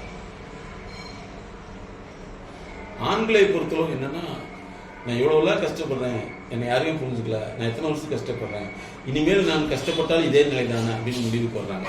அது வந்து தவறு அப்படிங்கிறத தாண்டி அது நிதர்சன நிலை இருக்கையில் தான் அவங்களுக்கு வந்து இது எதுக்கு இந்த வாழ்க்கை அப்படின்னு நினைக்கிறது தான் அவங்களுடைய ஹார்ட் வந்து நிற்க ஆரம்பிக்கும். அதாவது பெரும்பாலும் ஆண்களுக்கு வரக்கூடியது உயிர் கொள்ளக்கூடிய நோய், உயிரை முடிச்சிடும். பெண்களுக்கு வரக்கூடியது உயிரை கொள்ளாமல் நீடித்திருக்கிற நோய் தான், குரானிக் டிசீஸ் தான். இவங்களுக்கு வந்து ஃபெட்டல் டிசீஸ், இம்யூனிட்டாக விபத்து சார்ந்து நடக்குது ஆண்களுக்கு. அப்போ இது ரெண்டுக்குமே காரணம் என்னன்னா வாழ்வியல் சார்ந்த அழுத்தங்கள். அப்போ இதை வந்து நம்ம குடும்பங்களில் வந்து கொண்டு வந்துட்டோம்னா அந்த குடும்பங்கள் மகிழ்ச்சியாக இருக்கும். அதை பார்த்து ஒரு 10 குடும்பங்கள் அப்படின்னு எவ்வளோ பேசுன்னு வச்சுக்கலாம். அப்போ நம்ம இன்டகிரேட்டாக இருக்கும். அதே மாதிரி இனிமேல் வரக்கூடிய காலங்கள்லாம் வந்து எந்த தனி மனிதனும் சுய அறிவில் இயங்க முடியாது. ஏன்னா அந்த அறிவு எப்படி யாரால் இயக்கப்படும்னா ஆர்டிஃபிஷியல் இன்டெலிஜென்ஸ் இருக்காங்க. நீங்கள் எதையுமே சுயமாக முடிவெடுக்க முடியாது. முடிவெடுக்கிறதுக்கு என்ன செய்யறாங்கன்னா நியூரோ செல்லின்னு ஒரு கான்செப்ட், ஒரு உலகியல் கோட்பாடு, உங்கள் நரம்பு மண்டலத்தையே வாங்க வைக்கிறது. அப்போ நிறைய இன்ஃப்ளூயன்சர் நம்ம லாஸ்ட் டைம் டிஸ்கஸ் பண்ணோம். இந்த இன்ஃப்ளூயன்சர் மூலமாக இதுதான் நல்லா இருக்குங்கிற உணர்வு வந்து பரவலாக்கப்படுகிற அந்த பரவலாக்கப்படக்கூடிய எப்பவுமே வந்து ஒரு நேர்கோட்டில் வந்து சந்திக்கிறப்ப அவங்க எல்லாமே ஒன்றையே விரும்ப ஆரம்பிக்கிறாங்க. அந்த ஒன்றையே விரும்ப ஆரம்பிக்கிறதா இன்ஃப்ளூயன்ஸ் பேஸ்டு செல்லிங். அப்போ இவங்க வந்து ஸ்டேட்டஸ்க்காக வாங்குவாங்க. இன்னொன்று வந்து அது எல்லாமே வாங்குறாங்க அப்படிங்கிற விருப்பத்தில் வருவாங்க. பட் அந்த தேவையில்லை. அப்போ உங்களுடைய முடிவுகள் எல்லாமே வந்து இனிமேல் திணிக்கப்படும் இந்த ஆர்டிஃபிஷியல் இன்டெலிஜென்ஸில். அப்போ ஹியூமன் இன்டெலிஜென்ஸை டெவலப் பண்ணணும். நம்ம வந்து ஒரு 10,000 ரூபாய்க்கு ட்ரெஸ் எடுக்கிறதுனால நம்ம 4 பேர் மதிப்பாங்கன்னா அந்த ட்ரெஸ்ஸை கொண்டு போய் நம்ம ஹேங்கரில் காமிச்சிக்கலாம். இதுதான் 10,000 ட்ரெஸ் இருக்குது, அது நம்ம போடுறதா நம்ம மதிப்புனா நமக்கு உண்மையிலே மதிப்பில்லை தான் சார் இருக்கும். இதே சேரில் நிறைய திரைத்துறை சார்ந்தவங்க வந்திருக்காங்க, டிவியில் பிரபலங்கள் வந்திருக்காங்க. அவங்க போட்டு ட்ரெஸ் ஒரு 150 தான் சார், ஒரு பேண்ட் மாதிரி ஒன்று, ஒரு டிஷர்ட் மாதிரி போட்டு வர்றாங்க. ஏன்னா அவங்களுக்கு எங்கே வேணாலும் மதிப்பு இருக்கு. ஆனால் அதே வந்து எங்கிட்ட ஒரு சிலர் வந்தாங்க, ட்ரெஸ் எல்லாம் costume based dress, costly dress இந்த மாதிரி கொடுக்குறாங்க. அவங்க பார்த்தாங்கன்னா வீட்டு சும்மா உட்காந்துருக்காங்க. அப்போ தன்னை காட்டிக்கிறதுக்கான ஒரு ஆயுதமாக இந்த ஆடையை பயன்படுத்துகிறாங்க. ஆனால் உலகத்துக்கு காட்டிட்டவங்க ஆடை என்பது அவங்களுக்கு ஒரு உடல் மறைக்கக்கூடிய ஒரு ஆயுதம் தானே தவிர அது வந்து தன்னை காமிக்கக்கூடிய ஆயுதமாக இல்லை. அப்போ வந்து எங்கே வந்து எந்த பொருள் அதிகமாக வாங்கப்படுதோ, அதாவது உற்பத்தி சார்ந்து ப்ராடக்ட் சார்ந்து இப்போ ஒரு தனி மனிதன் வாங்கணும், அவன் தன்னுடைய மதிப்பை இழந்து விட்டான்னு தான் அர்த்தம். மதிப்பை இழந்து விட்டான். சமீபத்தில் வந்து ஒரு வால்வோ வண்டி ஆக்சிடென்ட் ஆயிருக்கு. அந்த வண்டி என்னன்னா 1 கோடி ரூபா. அது ஒரு கம்பெனி சிஇஓ தான் வாங்கியிருக்காரு, யூபின்னு நினைக்கிறேன். அவர் வந்து ஒரு கனரக வாகனம் ஸ்டீல் பிளேட்டை எழுதிட்டு போகுது. அந்த வண்டிக்கு பின்னாடி முந்தி அடிக்க ட்ரை பண்ணிருக்காரு. அது பிரேக் போடையில அப்படியே கவிழ்ந்து அந்த கார் அப்படி சப்புன்னு போயிடுச்சு. இப்போ என்ன சொல்றாங்க, இந்த வால்வோ கம்பெனிலேயே வந்து ஒரே ஒரு ஆக்சிடென்ட் இதுதான் நடந்திருக்குது, வண்டி சேஃப்டி இல்லை அப்படின்னா. இந்த இத்தனை பெரிய டன்னான ஒரு வெயிட் விழுந்தா எந்த வண்டி ஒன்றும் இல்லாமல் போயிடும். அந்த இடத்துல என்ன நடந்திருக்குது அப்படின்னா, இது சேஃப்டி தான், வண்டி தானே சேஃப்டி தான். காருன்னா பரவாயில்ல, காருக்கு கண்டெய்னருக்கும் அந்த இடத்துல அறிவு நீங்கிட்டு. கார் மேலே போனால் பிரச்சனை இல்லை, பஸ் மேலே போனாலும் பிரச்சனை இல்லை, அவ்வளோ பெரிய கண்டெய்னர் அப்படியே கம்முது. அப்ப இந்த இடத்துல வந்து எது நடந்திருக்குது அப்படின்னா, கணிப்பற்ற ஓட்டுநர் வழிமுறை. செகண்டரியா வந்து முன்கூட்டியே இதுதான் வாங்கிட்டோம்ல, 1 கோடி ரூபா வண்டி இல்லை, எந்த வண்டி ஆக்சிடென்ட் ஆக போகுதுன்னு நினைக்கிறேன். எந்த பொருளையுமே கையாளும் அறிவு. அதே மாதிரி நம்ம கூட இருக்கக்கூடிய வாகனமாக இருக்கட்டும் அல்லது மனிதர்களாகட்டும், அவர்கள் மத்தியில் நடந்துக்கக்கூடிய முறை, இது ரெண்டுமே இல்லைன்னா அது வந்து ஃபெட்டல் ஆக்சிடென்ட் விபத்து தான், பேரு விபத்து தான். நீங்கள் அடுத்து ஒரு கேள்வி கேட்கலாம். சரி, இந்த வாகன விபத்தை குறைப்பதற்கு உங்களுடைய MSK லைஃப் கிளினிக் ஃபவுண்டேஷன் என்ன வந்து சமூக பங்கீடு செஞ்சுருக்குன்னு சொல்லிட்டு நாங்கள் driving intelligence corporate driving skill அப்படிங்கிற ஒரு புத்தகத்தை எழுதியிருக்கோம். இது வெளிநாடுகளில் வித்துட்டு இருக்குது, அமேசான் பிளாட்ஃபார்மில் அவைலபிள். இந்த டிராஃபிக் சைக்காலஜி, டிரைவிங் சைக்காலஜியில் வந்து எங்களுடைய டீமில் உள்ளவங்க ஸ்டடி பண்ணல வந்து 2 பேர் தான் புக் எழுதியிருக்கு. ஒன்று எங்களுடைய நிறுவனம், இன்னொன்று மற்றவங்க எழுதியிருக்காங்கிறது தான் உண்மை. அதே மாதிரி வந்து வாகனங்கள் ஓட்டும் பொழுது டிஃபென்சிவ் டிரைவிங் அப்படிங்கிற ஒரு மெத்தடாலஜி ஒன்று இருக்குது. அதையும் நாங்கள் வந்து வெளியே கொண்டு வந்திருக்கோம். அதாவது வந்து தொழிலதிபர்களுக்கோ அல்லது வந்து முக்கிய அதிகாரிகளுக்கு டிரைவிங் பண்ணும் பொழுது அந்த டிரைவர் வந்து டிஃபென்சிவ் டிரைவிங், பாதுகாப்பான டிரைவிங் முறையை வந்து எவ்வாறு அது செயல்படுத்த வேண்டும், அதை எவ்வாறு டிரைவிங் பண்ண வேண்டுங்கிறது தனி ஒரு ப்ரொசீஜரை கொண்டு வந்திருக்கோம்.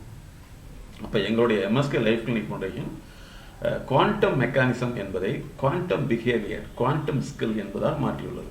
அது குடும்பமாக இருக்கலாம், அதே மாதிரி டிரைவிங்காக இருக்கலாம், படிப்பு லேர்னிங்காக இருக்கலாம், இண்டஸ்ட்ரியலாக இருக்கலாம், இன்ஸ்டிடியூஷனாக இருக்கலாம், மியூசிக்காக இருக்கலாம். இப்படி எல்லாத்துலேயுமே வந்து ஒவ்வொரு நெட்வொர்க் என்று சொல்லக்கூடிய நீட் ஒர்க், அந்த ஒர்க்கில் வந்து இருக்கக்கூடிய உள்ளார்ந்த மூலகங்களை வந்து உள்ளார்ந்த அணு இயக்கம் இவற்றை வந்து கண்டறிந்து அதை மாற்றி அமைக்கக்கூடிய இன்டெலிஜென்சி மென்டாரிங் இன்டெலிஜென்சி என்பதை உருவாக்கியுள்ளது என்பதை நாங்கள் விழிப்புணர்வாக சொல்கிறோம். இது விளம்பரம் நீங்கள் நினச்சிக்க வேண்டிய அவசியமே இல்லை.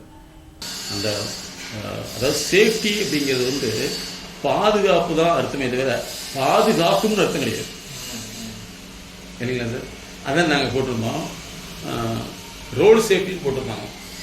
நாங்கள் அது ஒரு மாற்று ஒரு கான்செப்ட் பண்ணோம். ரோடு எதுக்கு சேஃப்டி? வெஹிக்கிள்ஸ் தானே சேஃப்டியாக பண்ணணும் இல்லையா சார்? சாலை பாதுகாப்பு எதுக்கு? சாலை எவ்வளோ கோட்டிட்டு போயிருக்காங்க, இல்லை பறிச்சுட்டு போயிருக்காங்க. அந்த இடத்துல எனக்கு அந்த வேடே ஒரு வித்தியாசம் வந்தது. அதுக்கப்புறம் நான் பார்த்தேன், இல்லை டிரைவிங் சேஃப்டி இதுதான். வாகனங்கள் யாரும் விபத்துக்குள்ளாக, வாகனம் ஓட்டிக்கலாம் தான் விபத்தமாக இருக்கும். அப்போ வாகனம் ஓட்டிக்கு தான் அறிய தேவைன்னா டிரைவிங் சைக்காலஜின்னு கண்டுபிடிப்போம் இல்லை சார்? அப்போ கற்பனையான கோட்பாடுகள் அதை நம்புறது, அறிவியல் ரீதியான செயல்பாடுகள் அதை நம்ப தெரியல. நம்மளது வந்து அறிவியல் ரீதியான செயல்பாட்டை நம்மளும் உணரணும். அது அடுத்தவங்க சொல்ல வேண்டியதில்லை, அறிமுகப்படுத்தினா போது அவங்க உணர்த்துவாங்க. ஆனால் அவங்களுக்கு தெரியாது இல்லவா சார்? அறிமுகம் தான் முக்கியம். இந்த அறிமுகத்துக்கு நீண்ட நேரங்கள் தேவைப்படும், நீண்ட காலங்கள் ஏற்படும். ஏன்னா அவங்க பழசிலேயே ஊறிட்டு இருக்காங்க. அதாவது என்ன சார், மைண்டு மேப்பிங்னு ஒன்று இருக்குது சார். அதாவது மன வரைபடம். இந்த வரைபடத்தை வந்து ஒவ்வொருத்தரும் வச்சுருப்போம், ஒவ்வொருத்தருமே இதை வச்சுருப்போம். பர்மனெண்ட் செட் ஆஃப் பிஹேவியர் வச்சுருப்போம். அதில் தான் இயங்கிட்டு இருப்போம். என்னென்னா, இவர் இப்படி போனாலும் அப்படி வருவார், அப்படி போனால் இப்படி வருவார், கரெக்ட். இவர் அப்படி இருக்காரு, அப்போ அப்படி தான் போவார், அப்படி போனால் இப்படி ஆகும் இப்படின்னு இந்த ரவுண்டாக இருக்கும். அதில் ஒரு பால்ஸ் போட்டு சுற்றி விளையாடுவோம், பார்த்துருக்கீங்களா சார்? இந்த ரவுண்டாக அதில் இப்படி ஆட்டம்னா போயிட்டு இருக்கும். அது எங்கிட்ட எந்தெந்த பாதைகளில் போகுதோ அதே பாதைக்கு தான் போயிட்டு இருக்கும். இதே மாதிரி தான் நம்ம மைண்டில் வந்து சில கான்செப்ட், கருத்து, கோட்பாடுகள் வச்சுட்டு இது போகிற மாதிரியே அது பாதைக்குள்ளேயே போயிட்டு இருக்கும். அப்போ நம்ம முதல்லன்னா அது வந்து பழைய அனுபவம் அல்லது பழைய முறையில் அறிவில்லாமல் நடந்த ஒரு பாதிப்பு. புதிய விஷயத்துக்கு வரணும் சார். அப்போ பார்க்கல அந்த பால்ஸை வந்து எதுக்குள்ளே போக வைக்கணுமோ அதுக்குள்ளே போக வைக்கிறது தான் அறிவு. திறமைங்கிறது ஒன்று தொடர்ந்து செஞ்சால் வரக்கூடிய திறமை. அறிவுங்கிறது அதை வந்து ஆய்வு செஞ்சு வந்தால் அதுக்கு ஒரு அறிவு. அவர் திறமையான மெக்கானிக்னா நிறைய மெக்கானிக் இன்ஸ்ட்ருமெண்ட்டை வந்து ரிப்பேரிங் பண்ணியிருப்பார் அல்லது ரெமெடி பண்ணியிருப்பார். அதனால கிடைக்கக்கூடிய திறமை. ஆனால் அறிவுங்கிறது அது எப்படி இயங்குது, ஏன் இயங்குது, அதன் அடிப்படையில் செயல்படும். அது பழக்க ரீதியானது, இது வந்து செயல்பாடு ரீதியானது. அப்போ நம்ம அறிவு செயல்பாடு தான் முக்கியம். நம்ம தொடர்ந்து டிஸ்கஸ் பண்ண நம்ம இந்த கண்ணோட்டம் நமக்கு வந்துடும் சார். எதை பார்த்தாலும் தெரியும், ஓ இப்படி இருக்குதா, வெரி குட். நம்ம வந்து பதட்டம் இல்லாமல், படபடப்பு இல்லாமல், நமக்கு வரக்கூடிய எதிர்வினைகளை வந்து அறிவாக பார்க்கணும் சார்.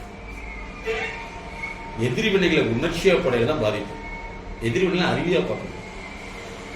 இப்போ எங்களுக்கு நிறைய கேள்விகள் நாங்கள் கேள்விப்பட்டோம். இந்த உளவியல் ஒரு விஷயத்தை வந்து பள்ளி கல்லூரியில் கொண்டு போய் ஆரம்ப காலத்தில் வந்து எங்களை விட நீங்கள் என்ன செய்ய போறீங்கன்னு கேள்வி கேட்டாங்க. அதுக்கடுத்து நீங்கள் என்னதான் செய்யற அப்படின்னு கேட்டாங்க. அப்புறம் நிறைய டீச்சர்ஸ் என்ன பண்ணுறாங்கன்னா, எனக்கு படிக்கவே பிடிக்கல சார், படிக்கவே மாட்டீங்கன்னா அவங்க வந்து ஒரு புத்தகத்தை கொண்டு வந்து நீங்கள் இதை எப்படி சார் எனக்கு சொல்லிக் கொடுங்க சார் அப்படி இருந்தாங்க.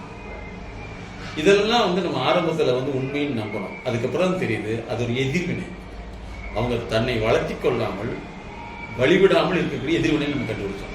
அப்போ இப்போ பாக்கையில வந்து காலையில் கேட்டாங்க, இது எப்படி செய்வீங்க, அப்போதான் நான் கண்டுபிடிச்சோம். நீ கேட்பது கேள்வி, நான் கொடுப்பது பதில், இது ட்ரீட்மெண்ட் அல்ல அப்படின்னு ஒரு வார்த்தை கண்டுபிடிச்சோம். ஆரம்ப காலத்தில் வந்து நிறைய அந்த கல்வி சார்ந்த பணிகள் இருக்கக்கூடியவங்க, அது டீச்சர்ஸாக இருக்கலாம், அது மற்றவங்களா இருக்கலாம், வந்து எப்படி சொல்கிறீங்க, அதாவது ஒரு சிலபஸ் மாதிரியே இருக்குன்னு நினச்சி கேட்டாங்க. ஆனால் ஒரு தனி மனிதனுடைய கற்றல் இயல்பு, அவருடைய விருப்பம், அவர்களுடைய செயல்படும் தன்மை, இப்படிப்பட்ட அதற்கேற்ப தான் நாங்கள் மாற்றி அமைக்கிறோங்கிறத வந்து அவங்களால புரிஞ்சுக்கவே முடியல. சார் உங்ககிட்ட வந்து எப்படி அதிக மார்க் எடுக்கிறாங்க அப்படின்னு ஒரு கேள்வி கேட்டாங்க. சார் இது வந்து நாங்கள் சொல்லிக் கொடுக்குறதில்ல, நீங்கள் சொல்லிக் கொடுக்குறீங்க, நீங்கள் வேற டீச்சிங் பண்ணுறீங்க, நாங்கள் டீச்சிங் பண்ணல, தெரப்பியூட்டிக் அப்படின்னு சொல்லி கொடுத்தோம் அப்படிங்கிறத அவங்கள புரிய வச்சோம். ஆனால் பல பேருக்கு வந்து அதனுடைய ஆரம்ப காலத்தில் புரியல. இப்போ வந்து சொல்கிறாங்க, இன்றைக்கி அவங்களுடைய குழந்தைகளே கூட்டிகிட்டு வந்து எங்களுடைய இந்த இன்டர்நேஷ்னல் லேர்னிங் லேப் அனாலிசிஸ், அதே மாதிரி வந்து லேர்னிங் இன்டெலிஜென்சி ப்ரோக்ராமுக்கு அவங்க குழந்தைகளை கூப்பிட்டு வந்து அட்டன் பண்ணி வைக்கிறாங்க. ஆனால் ஆரம்ப காலத்தில் இவர்கள் எதிர்ப்பு செஞ்சாங்க. ஆனால் எதிர்ப்புங்கிறது எங்களால் புரிஞ்சுக்க முடியல. அவங்க எதை வந்து சிலபஸ் கேட்குறாங்க அப்படிங்கிறத நாங்கள் நினச்சிட்டு இருந்தோம். அப்போ நாங்கள் என்ன புரிஞ்சிட்டோம்னா, தொடர்ந்து ஒரு வேலையை அறிவியல் ரீதியில் செய்யும் பொழுது அதனுடைய ஆய்வு சார்ந்த விஷயங்களை எங்களால் புரிந்து கொள்ள முடியும் அப்படின்னு தெரிஞ்சிட்டோம். அப்போ இன்றைக்கி வந்து பார்த்திங்கன்னா மருத்துவக் கல்வி மாணவர்கள் வரைக்கும் எங்களுடைய கன்சல்டன்சி இருக்குது, இண்டஸ்ட்ரியல் லெவலில் இருக்குது.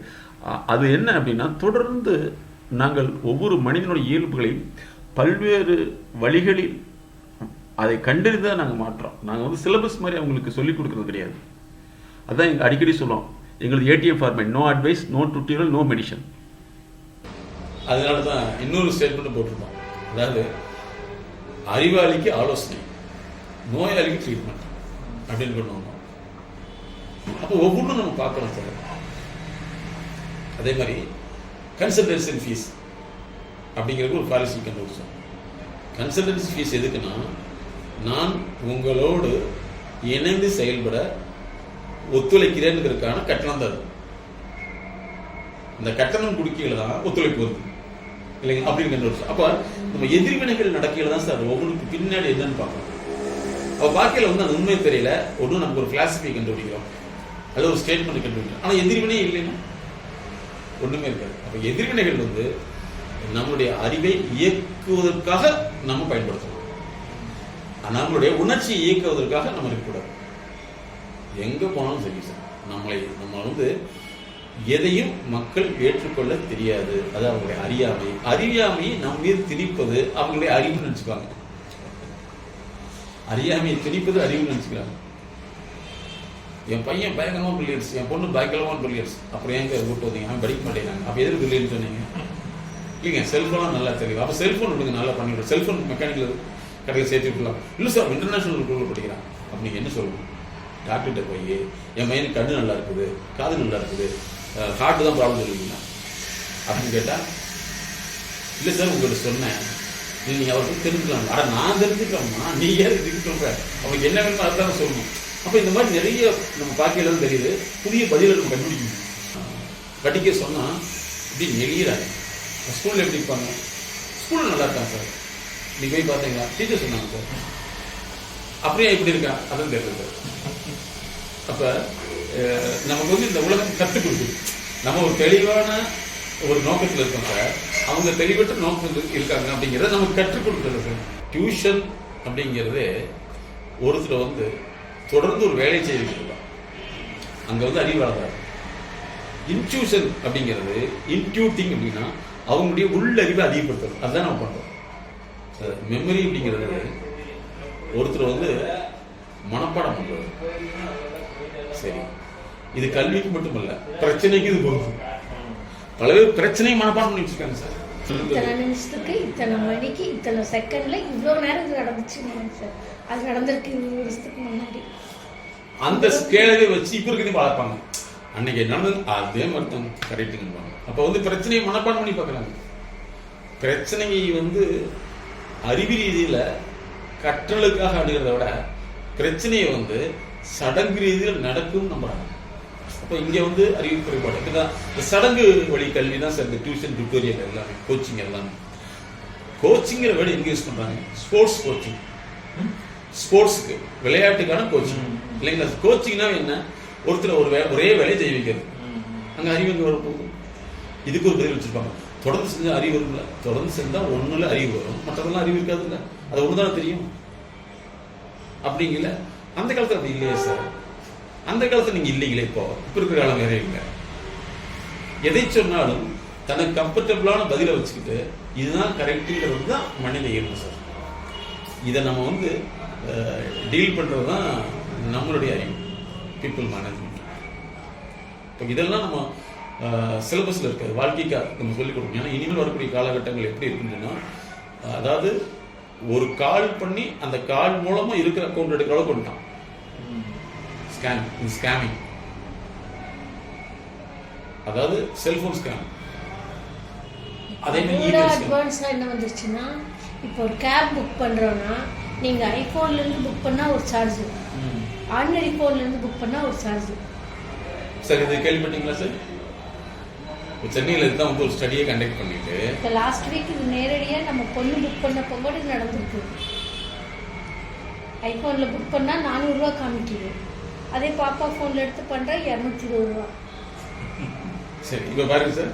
அப்ப இந்த இடத்துல ஒண்ணு தெரியுதுங்களா? இதுல வந்து இதை தப்புன்னு சொல்ல வரல, இது சூனியமா இல்ல சயின்ஸா? இது அந்த டெக்னாலஜி அந்த ஆப் அங்க போட்டா உங்களுக்கு ஒர்க் ஆகுது. ஒர்க் ஆகுது சார். அப்ப ஸ்டேட்டஸ் 50,000 ரூபாய் ஐபோன் வச்சிருக்கீங்க, 500 ரூபாய் கொடுத்தாங்க, என்ன கரெக்டா தப்பா சார்? அப்ப என்னன்னா இவங்க ஸ்டேட்டஸ் ரெண்டு லிங்க் ஆகும். நாங்க எஜுகேஷனுக்கே வந்து சார் ஆரம்பத்துல ஃப்ரீயா பண்ணிட்டு இருந்தோம். அப்போ 10 வருஷம் ஸ்கூல் நோட்டி விட்டுருக்காங்க. 8 அதாவது எல்கேஜி யூகேஜி ஒண்ணுமே தெரியல. 10-30 லட்சம் செலவு கொடுத்தாங்க. படிக்க சொன்னா படிக்க மாட்டேங்க. அப்போ இதை மாத்திரக்கு என்ன செய்யணுங்கிறதுக்காக தான் 1.7 நம்ம கொண்டு வச்சோம். இப்போ என்ன பண்ணிட்டோம்னா, ஃபர்ஸ்ட் 3 சிட்டிங் வந்து ஃபர்ஸ்ட் 5,000, அப்புறம் 3,000, அப்புறம் 2,000 3 அனலைஸ் பேட்டர்னாக கொண்டு வந்தோம். அப்புறம் அந்த கோர்ஸில் நீங்கள் ஜாயின் பண்ணிக்கிட்டு அதுலேயே வந்து பார்த்தீங்கன்னா உங்களுடைய டீட்டெயில்ஸ் தெரியும். ஒரு பையன் வர்றாங்கன்னா அந்த அவங்ககிட்ட உள்ள பிரச்சனையை நாங்கள் அனலைஸ் பண்ணிட்டு அவங்ககிட்ட என்ன சேஞ்சஸ் இருக்குன்னு பார்க்குறோம். பட் அது எல்லாமே என்னன்னாங்க அவங்களுக்கு தேவைக்கு தான் அந்த விஷயத்தை அந்த ஸ்டேட்மெண்ட் பயன் இது இங்கே தான் சார். நம்ம வந்து இப்போ இந்த ஐஃபோன் ஆர்டினரி ஃபோனுக்குள்ள சார்ஜர் நம்ம டிசைன் பண்ணுற மாதிரி the cost I think only speaks. நான் யோசிச்சது உண்டு, ஏன் இவ்வளோ காஸ்ட் அப்படின்னா வேல்யூ அப்போ தான் தெரிஞ்சுட்டேன். காஸ்ட் கிடையாது, வேல்யூ. 46 வயசில் கொடுத்துருந்தாங்க சார். அவர் வந்து இன்ஜினியரிங்கில் ஹையர் ஸ்டடீஸ் பண்ணியிருக்காரு. இன்ஜினியரிங்கில் ஹையர் ஸ்டடீஸ் டாப் மோஸ்ட், மேனேஜ்மெண்ட்லேயும் டாப் மோஸ்ட். ஆனால் எந்த வேலைக்கும் போக பிடிக்க மாட்டேங்குது. கேட்டால் நான் ஒரு கம்பெனிக்கு போகிறேன்னா கம்பெனி முதலாளி வந்து வேலை சொல்கிறாரு, அப்போ வேலை நான் செய்கிறேன், அப்போ ஏன் என்னை அவர் பார்ட்னரை செஞ்சுக்கூடாது சார்? இது எங்கேயாவது இது ஒத்துக்க முடியுமா சார்? இப்படி ஒரு கேள்வி. ரெண்டாவது சார், எனக்கு தெரியுங்கிறத வந்து அவங்க தெரிஞ்சுட்டாங்கனாலும் எனக்கு ஏன் அவங்க செய்ய மாட்டேங்கிறாங்க? அதாவது ஒரு ஒர்க் கொடுத்துட்டா 1/2 மணி நேரத்தில் முடிச்சுட்டு வந்துட்டேன் சார். அவர் அடுத்தது இதான் கேட்பாரு, நான் செஞ்சுட்டு வந்துட்டேன் சார். ஏன் அவன் பக்கத்தில் அவர் உட்கார வச்சுக்க மாட்டேங்கிறாரு? பொறுப்பெல்லாம் என்கிட்ட கொடுத்துட்டு அவர் அடுத்தது பார்க்கலாங்க சார். போன ஒரு வாரத்தில் சார் பிரில்லியண்டா இருக்காங்க. எங்ககிட்ட கூட்டிட்டு வரக்கு 1 இயர் ஹார்ட் ஒர்க் பண்ணிருக்காரு. பண்ணி இங்கே வந்து எங்ககிட்ட அவர் வாயை திறக்கிறதுக்கு 3 மாதம், வீக்லி ஒன்ஸ் வருவார். இப்படிதான். சரிங்க சார், சரிங்க சார். அதுக்கப்புறம் ஒரு வாரம் தான் வந்து ஒரு ஒரு கோர்ஸ் லெவல் முடிஞ்ச பின்னாடி சரி உங்கள் ஒரு விஷயங்கள்லாம் கொஞ்சம் கொஞ்சமாக சொல்லுங்கன்னா இருக்குது சார் எழுதிட்டு வாங்கன்னா ஒவ்வொருத்தருடைய வாழ்க்கையிலையும் வந்து சொல்ல முடியாத விஷயங்கள், சொல்ல தெரியாத விஷயங்கள், அது குழந்தைகளாக இருந்தாலும் சரி, பெரியவங்களாக இருந்தாலும் சரி, நிறைய முடங்கி இருக்குது. அதை கண்டுபிடிக்கிறது வந்து கேள்விக்குறிகள் மாதிரி சொன்னால் நீங்கள் சொல்லுங்கன்னா சொல்ல தெரியாது. நாங்களும் வந்து உடனே இதான்னு கண்டுபிடிக்க முடியாது. அதுக்குண்டான கால அளவுன்னு இருக்குது. அப்போ அவங்களோடு பயணித்து தான் ஒவ்வொரு செயல்பாட்டுக்கினுடைய தன்மையை கண்டுபிடிக்கிறோம். அதுதான் எங்களுடைய மைண்டு பார்ட்னர்ஷிப் ப்ரோக்ராம். இது லேர்னிங்க்கு அதே ப்ரொசீஜர் தான், பிஸ்னஸ்க்கு அதே தான், அதே மாதிரி கம்பெனிக்கு அதே தான், இன்ஸ்டியூஷன் டெவலப்மெண்ட்டுக்கு அதான் பண்ணிகிட்ருக்கோம். அப்போ ஒரு தனி மனிதன் வந்து செயல்படாததுக்கு காரணம் பல்வேறு காரணங்கள் இருக்குது. அது அவங்களுக்கு தெரியாது. எப்படி உடம்புல இருக்கிற நோயை அவங்களால கண்டுபிடிக்க முடியாது, அதே மாதிரி வாழ்க்கையில் உள்ள சிக்கலை அவங்களால கண்டுபிடிக்க முடியாது. அதை கண்டுபிடித்து மாற்றுறதுக்காக தான் உலகில் முதலாக வாழ்க்கைக்குன்னு கிளினிக் ஸ்டார்ட் பண்ணது நம்முடைய நிறுவனம் தான். அதுதான் எம்எஸ்கே லைஃப் கிளினிக் ஃபவுண்டேஷன். இன்னொரு முக்கியமான விஷயம் என்னென்னா, இந்த ஹோம்ஒர்க் அப்படிங்கிறது அந்த காலத்தில் ஒரு பனிஷ்மெண்ட். ஆனால் இன்னைக்கு பாருங்கள், பனிஷ்மெண்ட்டே எப்படி ஆயிடுச்சுன்னா அதுதான் ஃபேன்சியாக மாறிடுச்சு. அதே மாதிரி இன்றைக்கி வேலைக்கு போகிறது அப்படிங்கிறது வந்து எந்த அளவுக்கு அவங்களுக்கு கஷ்டமாயிருச்சுன்னா, வேலைக்கு போனால் அந்த வேலையில் வந்து இவங்க நினைக்கிற மாதிரி தான் இருக்கணும்னு நினைக்கிறாங்களே தவிர அந்த கம்பெனி நினைக்கிற ரூல்ஸுக்கு போக மாட்டேங்கிறாங்க. இப்போ அதோடைய விளைவு தான் என்ன ஆச்சு, கம்பெனிக்கு வந்து ரூல்ஸ் போட ஆரம்பிச்சிருச்சு. சார் எல்லாமே ஆரம்பத்தில் நல்லா தான் சார் இருப்பாங்க, இவங்க பண்ணக்கூடிய பல்வேறு சிக்கல் தான் அவங்க புது புது ஃபார்முலாவை கண்டுபிடிக்கிற காரணமாக இருக்குது. நாங்கள் வந்து ஆரம்பத்தில் வந்து நிறைய இலவச சர்வீஸ்லாம் பண்ணிகிட்டு இருந்தோம். ஆனால் மக்கள் பார்த்திங்கன்னா லட்சக்கணக்கான ரூபா செலவு பண்ணிவிட்டு 10th படிக்கிறவங்க கூப்பிட்டு வராங்க, அவங்களுக்கு படிக்கவே தெரியல. இன்னும் சொல்லப்போனால் அவங்க வந்து படிக்கிறதுக்கு விருப்பமே இல்லை. இப்போ நாங்கள் அனலைஸ் பண்ணி பார்க்கறது இவ்வளோ ப்ராப்ளம் இருக்குதுன்னு தெரியுது. அப்போ இதை மாற்றுக்கு தான் நாங்கள் கண்டுபிடிச்சோம். இன்றைக்கி நீட் இன்டெலிஜென்சின்னு ஒன்று உருவாக்கியிருக்கோம். இன்றைக்கி எல்லாமே என்ன, டியூஷன் டுட்டோரியல் தான். ஆனால் அவங்களுடைய கற்றல் திறன் இருக்கான்னு தெரிய மாட்டேங்குது. இதை மாற்றுவதற்காக தான் எங்களுடைய நிறுவனம் வந்து கிட்டத்தட்ட, அதாவது எங்களுடைய எம்எஸ்கே லைஃப் கிளினிக் ஃபவுண்டேஷன் 360க்கும் மேற்பட்ட ஸ்பெஷல் கன்சல்டேஷன் உருவாக்கியிருக்குது. ஸோ நண்பர்களே, இது விளம்பரம் அல்ல, விழிப்புணர்வு.